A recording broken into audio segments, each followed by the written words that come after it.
मेरे बेटे को कंपनी की तरफ से घर मिला तो मैं भी खुशी खुशी अपना सामान बांधने लगा। जैसे ही मैं गाड़ी में सामान रखने लगा, बेटे ने कहा, पापा आप हमारे साथ नहीं जा रहे, घर बहुत छोटा है, आप इसी घर में आराम से रहें। ये सुनते ही मैं सुन रह गया। आंसू छुपाते हुए अपना सामान वापस उतार लिया, मगर उसी लम्हे दिल में फैसला कर लिया कि बस बेटे के हाथों बहुत ज़लील हो चुका, अब और नहीं। 9 माह बाद जब बेटे की सालगिरह का दिन आया तो वो ये देखकर हैरान रह गया कि मैं जब रिटायर हुआ तो मेरी उम्र 62 साल थी।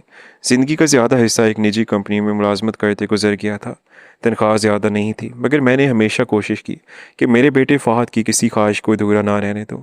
उसकी पढ़ाई, कपड़े, फ़ीस, कोचिंग, हर ज़रूरत पूरी करने के लिए मैंने अपनी ख्वाहिशें दबा दी। कई मरतबा ऐसा हुआ कि ईद पर अपने लिए नए कपड़े ना खरीदे, मगर उसके लिए अच्छी चीज़ ले आया। मेरी बीवी शाजिया हमेशा कहती थी, अपने लिए भी कुछ सोच लिया करो, मगर मैं हंस कर कह देता कि मेरा सब कुछ तो मेरा बेटा है, उसके अच्छे दिन ही मेरी खुशी है। वक्त गुजरता गया, फ़हद ने मेहनत से तालीम मुकम्मल की और एक बड़ी कंपनी में मुलाजमत हासिल कर ली। उस दिन मेरी खुशी की इंतहा न थी।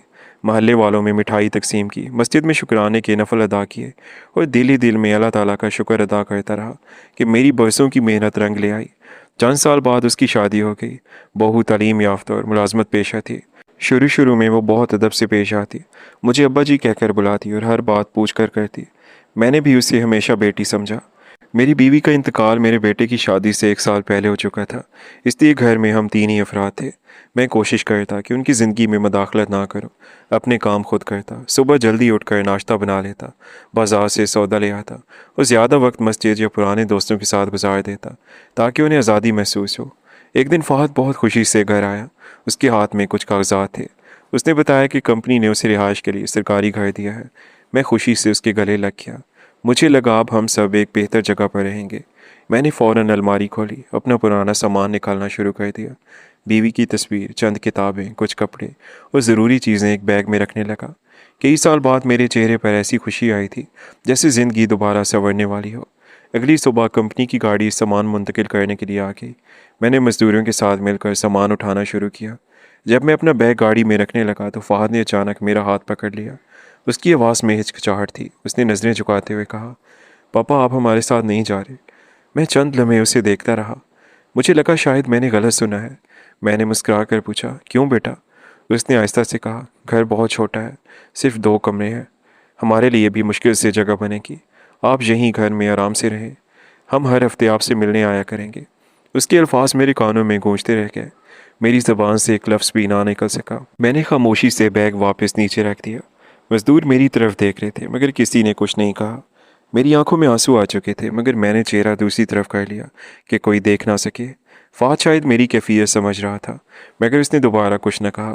चंद मिनट बाद गाड़ी चल पड़ी और मैं दरवाजे पर खड़ा उसे जाते हुए देखता रहा। घर के अंदर आया तो हर चीज़ वैसी ही थी, मगर अब घर पहले से ज़्यादा खाली महसूस हो रहा था। बीवी की तस्वीर के सामने बैठकर देर तक खामोश रहा। दिल में एक ही सवाल था कि क्या मैं वाकई अपने ही बेटे पर बोझ बन गया था। उस रात मुझे नींद ना आई। बार बार माजी की बातें याद आती रहीं। जब फ़हद बीमार होता था तो मैं पूरी पूरी रात जागता था। जब उसकी फ़ीस जमा ना होती तो ओवर टाइम करता। जब उसे नई साइकिल चाहिए थी तो मैं ओवर टाइम करता था। आज इसी बेटे के घर में मेरे लिए जगह नहीं थी। सुबह फजर की नमाज के बाद मैंने एक फ़ैसला कर लिया। मैंने दिल में कहा कि अब किसी पर बोझ बनकर नहीं रहूँगा। बाकी ज़िंदगी अपने सहारे गुजारूँगा, चाहे जितनी भी मुश्किल क्यों ना हो। मैंने किसी से शिकायत नहीं की, न फ़हद को फ़ोन किया, न नाराज़गी ज़ाहिर की। बस खामोशी से अपनी नई ज़िंदगी शुरू करने का इरादा कर लिया। अगले ही दिन मैंने अपनी अलमारी खोली और कई साल पुरानी फ़ाइलें निकाल कर देखने लगा। रिटायरमेंट के बाद मिलने वाली रकम में से कुछ रकम अभी तक मेरे बैंक अकाउंट में मौजूद थी। मैंने हमेशा ये सोच कर उसे हाथ नहीं लगाया था कि बुढ़ापे में ज़रूरत पड़ सकती है। उसी दिन मैं बैंक गया और अपने अकाउंट की तफसील मालूम की। वापसी पर एक पुराना दोस्त जावेद रास्ते में मिल गया। उसने मेरी उदासी महसूस की तो वजह पूछी, मगर मैंने सिर्फ इतना कहा कि अब अकेले रहने की आदत डाल रहा हूँ। उसने मुझे अपने साथ चाय पिलाई और बातों बातों में बताया कि उसके एक जानने वाले को एक छोटे से स्कूल के लिए ईमानदार आदमी की ज़रूरत है जो दफ्तर का इंतज़ाम संभाल सके। तनख्वाह ज़्यादा नहीं है, मगर तुम्हारी तन्हाई दूर हो जाएगी। फारिग बैठे रहे तो तन्हाई का शिकार होकर बीमार हो जाओगे। मैंने फ़ौरन हाँ नहीं की, लेकिन उसकी बात मेरे दिल में बैठ गई। शाम को खाली घर में वापस आया तो हर कमरा खामोश था। मैंने पहली मर्तबा महसूस किया कि खामोशी भी इंसान को अंदर से खा जाती है। अगली सुबह मैं स्कूल चला गया।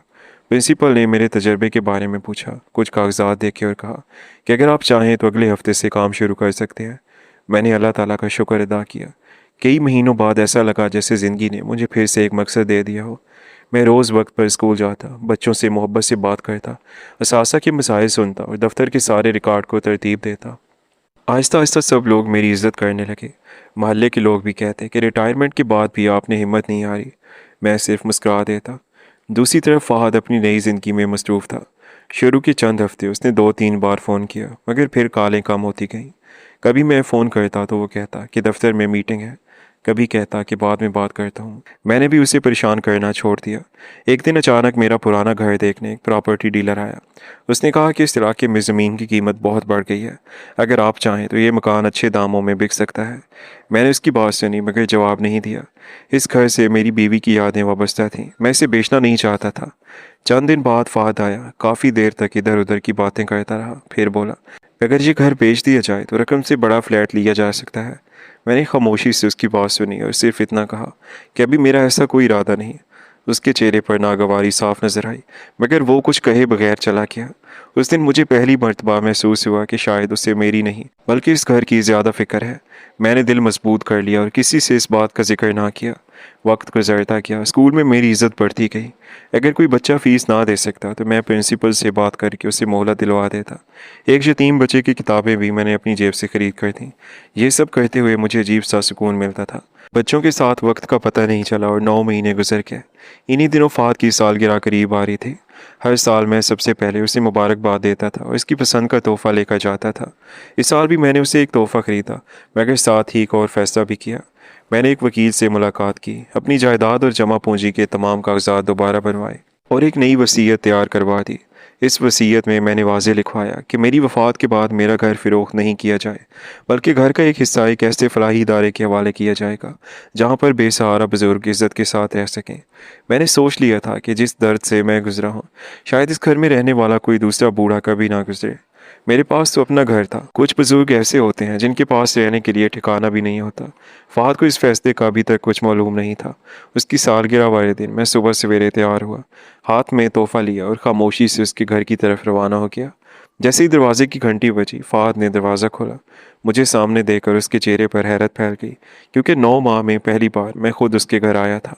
फ़हद ने मुझे अंदर आने की दावत दी, मगर उसकी आवाज़ में वो अपनायत नहीं थी जो पहले हुआ करती थी। मैं खामोशी से सोफ़े पर बैठ गया। बहू ने रस्मी सलाम किया और चाय रखकर वापस किचन में चली गई। घर वाकई छोटा था, मगर मेरी नज़र जैसे ही एक इजाफी कमरे पर पड़ी तो दिल में अजीब सा एहसास पैदा हुआ। वो कमरा सामान से भरा ज़रूर था, मगर अगर चाहा जाता तो एक बुज़ुर्ग के रहने के लिए आसानी से तैयार किया जा सकता था। मैंने कोई सवाल नहीं किया। फ़हद मुझे सेहतमंद और खुशबाश देख कर हैरान था। उसे लगा मैं उसे लड़ूंगा, अपनी एहसान जताऊंगा या तन्हाई का रोना रहूँगा, उसे वालिदैन के फ़र्ज़ याद दिलाऊंगा। मगर मैंने ऐसा कुछ नहीं कहा। उसे सालगिरह की मुबारकबाद दी और तोहफ़ा उसकी तरफ बढ़ाया। कुछ देर बाद फ़हद ने सालगिरह का केक मेज़ पर रखा और बोला, पापा आप आ गए, यही मेरे लिए सबसे बड़ा तोहफ़ा है। बस आप दुआ में याद रखें, मुझे और कुछ नहीं चाहिए। आज मुझे फ़हद कुछ बुझा बुझा और शर्मिंदा लग रहा था। मैंने प्यार से कहा, बाप नाराज़ हो सकता है, मगर बद्दुआ नहीं देता। मैं आज भी तुम्हारे लिए वही दुआ करता हूँ जो बचपन में करता था। मेरी बात सुनकर वो खामोश हो गया। केक काटने के बाद उसने आहिस्ता से पूछा, पापा आप कैसे हैं? मैंने सुकून से जवाब दिया, अल्हम्दुलिल्लाह बेटा, बहुत अच्छा हूँ। अल्लाह ताला ने मुझे इज़्ज़त की रोज़ी दे दी है। फिर मैंने स्कूल की मुलाजमत, बच्चों और अपनी मसरूफ़ ज़िंदगी के बारे में बताया। फ़हद हैरत से मेरी बातें सुनता रहा। शायद उसे यकीन नहीं आ रहा था कि मैं उसके बगैर भी अपनी ज़िंदगी संभाल चुका हूँ। कुछ देर बाद मैंने अपने बैग से एक बंद लिफाफा निकाला और उसके सामने रख दिया। उसने पूछा, ये क्या है? मैंने कहा, मेरे जाने के बाद सुकून से पढ़ लेना। मैं ज़्यादा देर ना रुका और वापस आ गया। रात को जब फ़हद ने लिफाफा खोला तो उसके अंदर मेरी वसीयत की नकल और एक ख़त रखा था। ख़त में लिखा था कि बेटा, जब तुमने कहा था कि तुम्हारे नए घर में मेरे लिए जगह नहीं है, तो उस दिन मुझे एहसास हो गया था कि इंसान को अपनी इज्जत खुद बचानी पड़ती है। मैंने तुमसे कभी कोई हिसाब नहीं मांगा, क्योंकि औलाद पर किया गया खर्च कर्ज नहीं होता। लेकिन मैंने ये ज़रूर सीख लिया कि अपनी बाकी ज़िंदगी किसी पर बोझ बनकर नहीं गुजारनी चाहिए।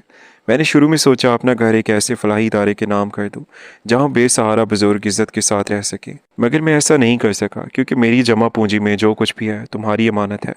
मेरी वसीयत की कापी ख़त के साथ है। अगली सुबह फ़हाद सीधा मेरे घर पहुंचा। दरवाज़ा खुला था। मैं सेहन में पौधों को पानी दे रहा था। वो दौड़कर मेरे कदमों में बैठ गया और फूट फूट कर रोने लगा। बार बार कहता रहा, पापा मुझे माफ़ कर दें, मैंने बहुत बड़ी गलती की है। मैं दूसरों की बातों में आकर अपना फ़र्ज़ भूल गया। मैंने उसे उठाया और सीने से लगा लिया।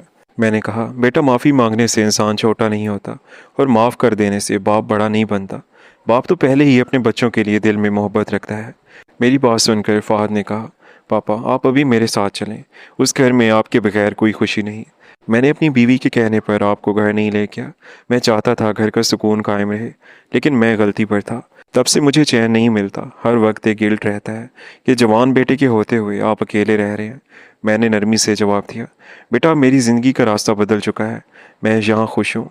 जिन बच्चों और बुज़ुर्गों को मेरी ज़रूरत है, मैं उनके साथ रहकर सुकून महसूस करता हूँ। तुम सिर्फ एक वादा करो कि आज के बाद कभी किसी बूढ़े माँ या बाप को ये एहसास नहीं होने दोगे कि वो अपने ही बच्चों पर बोझ हैं। फ़हाद ने रोते हुए वादा किया। उस दिन के बाद हर हफ्ते मेरे पास आने लगा। कभी खाली हाथ नहीं आता था, मगर अब मैं तोहफ़ों से ज़्यादा उसके वक्त की कदर करता था। वो अक्सर स्कूल भी आता, बच्चों के साथ वक्त गुजारता। उसे अब समझ आ चुकी थी कि बाप की खिदमत सिर्फ साथ रखने का नाम नहीं है, बल्कि उसकी इज़्ज़त, एहसास और मोहब्बत की हिफाजत करने का नाम है। और बाज़-औक़ात एक लम्हे की बेहिसी इंसान को पूरी ज़िंदगी पछतावे के साए में खड़ा कर देती है। कहानी अच्छी लगी हो तो वीडियो को लाइक और चैनल को सब्सक्राइब कर दें। अल्लाह हाफ़िज़।